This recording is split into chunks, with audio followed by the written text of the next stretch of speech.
आचारसंहिते अगोदर इर्शालवाडी दरडग्रस्तांचे पुनर्वसन होणार, मुख्यमंत्री एकनाथ शिंदे यांनी दिली भेट। इर्शालवाडी दुर्घटनेला 15 महिने पूर्ण झाले। दुर्घटनेच्या कटू आठवणी जगत इर्शालवाडीचे उरलेले नागरिक आपले जीवन जगत आहे। डोंगराच्या कुशीत सोलर ऊर्जेवर प्रकाशमान होणारी इर्शालवाडी 15 महिन्यांपूर्वी चकणाचूर झाली होती। होत्याचे नव्हते झाले होते। 44 कुटुंबांची हस्ती खेळती वाडी धरती मातेच्या कुशीत विसावली। या दुर्घटनेत शासनाकडून 27 जणांना मृत घोषित करण्यात आले होते, तर 57 जण बेपत्ता नोंद करण्यात आली होती। दरडग्रस्तांच्या घराचे स्वप्न हे अंतिम टप्प्यात आले असून शुक्रवार दिनांक 4 ऑक्टोबर रोजी सायंकाळी 7 वाजता चौक इर्शालवाडीला मुख्यमंत्री एकनाथ शिंदे यांनी भेट दिली। सिडकोद्वारे 44 घरांचे बांधकाम हे पूर्णत्वाला आले असून विधानसभा आचारसंहिते अगोदर 44 घरांच्या चाव्या दरडग्रस्तांना देण्यात येणार असल्याचे मुख्यमंत्री एकनाथ शिंदे यांनी सांगितले आहे। या 44 घरांच्या बांधकामाला 31 कोटी रुपये खर्च आला आहे। या प्रसंगी मुख्यमंत्र्यांनी परसबाग घरे व आसपासच्या परिसराची पाहणी केली। 44 घरांचे स्लॅब बांधकाम उत्कृष्टरित्या व योग्य नियोजन करून करण्यात आले असल्याने कुठेही स्लॅब गळती न झाल्याची मुख्यमंत्री शिंदे यांनी पाहणी करून विचारपूस केली। यानंतर शाळा, अंगणवाडी, दवाखाना, समाज मंदिर, गुरांचा गोठ्याची पाहणी केली। यावेळी दरडग्रस्तांच्या वारसांनी आम्हाला काम देण्याची मागणी केली असता मुख्यमंत्र्यांनी उद्योगमंत्र्यांशी संवाद साधून तत्काळ 12 तरुणांना रोजगार मिळवून देण्यास सांगितले, तर येथील 30 महिलांना रोजगार उपलब्ध करून द्यावा अशी मागणी स्थानिक सरपंच रितू ठोंबरे यांनी केली असता 30 महिलांनाही रोजगार साधन देण्याचं मुख्यमंत्र्यांनी आश्वासित केले। यावेळी खासदार श्रीरंग बारणे, आमदार महेंद्र शेठ थोरवे, नायब तहसीलदार सुधाकर राठोड, विकास पवार, गट विकास अधिकारी संदीप कराड, सिडकोचे गणेश देशमुख, मंडळ अधिकारी श्रीनिवास खेडकर, सरपंच रितू सुधीर ठोंबरे, खालापूर पोलीस ठाण्याचे पीआय अनिल पवार, रसायनी वरिष्ठ पोलीस निरीक्षक संजय बांगर आणि पोलीस अधिकारी सुधीर शिंदे, चौकचे उपनिरीक्षक बाळा बहाडकर आदी उपस्थित होते। महाराष्ट्र न्यूज लाईव्ह साठी रिया खराडे। दुर्दैवी घटना होती। अनेक कुटुंब त्याच्यामध्ये मृत्युमुखी पडले आणि त्यावेळेस तात्काळ त्यांचा पुनर्वसनाचा विषय होता आणि पर्यायी व्यवस्थेचा विषय होता। पर्यायी व्यवस्था देखील सिडकोने चांगल्या प्रकारची केली होती आणि आता ही परमनंट जी घरं आहेत म्हणून मी बघायला स्वतः आलो आहे। अतिशय चांगल्या दर्जाची घरं 44 कुटुंबांना देण्यासाठी इथे पूर्णपणे तयार आहेत। त्याचबरोबर घर म्हणजे फक्त एक घर नाही, तर त्याच्या आजूबाजूला परिसर, गाई गुरांचा गोठा, त्या ठिकाणी भाजीपाला त्यांना लावता येईल।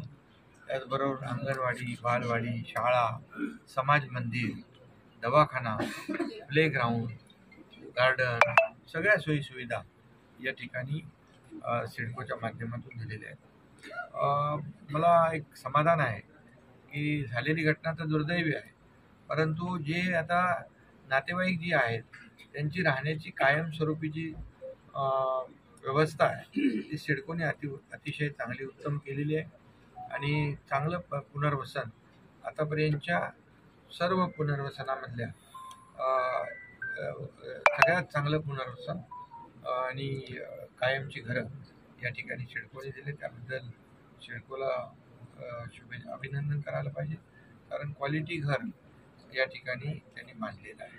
साहेब कधीपर्यंत घर युक्त ते दिले साहेब, कधीपर्यंत घर? आता फक्त त्यांना चाव्या द्यायचाच कार्यक्रम म्हणून मी बघायला आलोय की या ठिकाणी सर्व व्यवस्था जी आहे किंवा त्याचे सर्व प्रकल्पाचं कम्प्लिशन झालंय का आता पाहिल्यानंतर आता ह्याचा चाव्या तात्काळ आम्ही त्यांना देऊ आणि सर्व लोक आपापल्या घरात येऊन राहतील आणि त्यानंतर त्यांना देखील पुढे उदरनिर्वाहाचं जे काही साधन आहे त्या संदर्भात देखील शासन नक्की विचार करत आहे।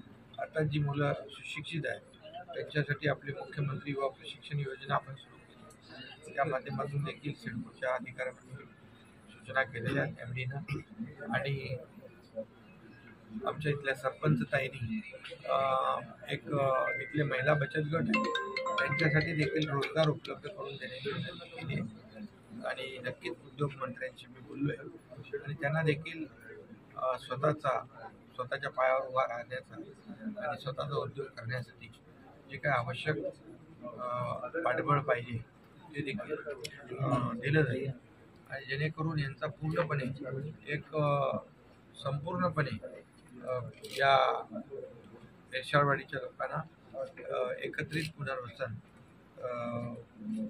या ठिकाणी झालेलं आहे. साहेब, आपण विशेष प्रयत्न करून या प्रोजेक्टकडे पाहिलं. रस्त्याचा विषय आताच माझ्यासमोर आला आहे. रस्ता देखील बांधला जाईल आणि रोजगाराच्या संदर्भात देखील मी संबंधितांना सूचना दिल्या आहेत आणि जे काही करायचं ते नक्की सरकार. सर, रायगड जिल्ह्यामध्ये दरोडेच्या घटना खूप घडतात, तर त्या पार्श्वभूमीवर आपण काय नाही, आता तर जिल्हाधिकाऱ्यांना या म्हणजे पावसाच्या पूर्वीच आपण सांगितलं होतं की जे काही लँडस्लाईड प्रोन एरिया आहे त्याचे आयडेंटिफिकेशन करणं आणि त्यांना पर्यायी व्यवस्था त्यांचं पुनर्वसन तात्काळ करणं अशा प्रकारच्या सूचना दिल्या होत्या.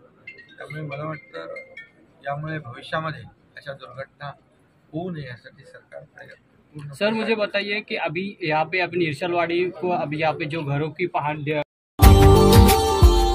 Subscribe now and press the bell icon. Never miss an update.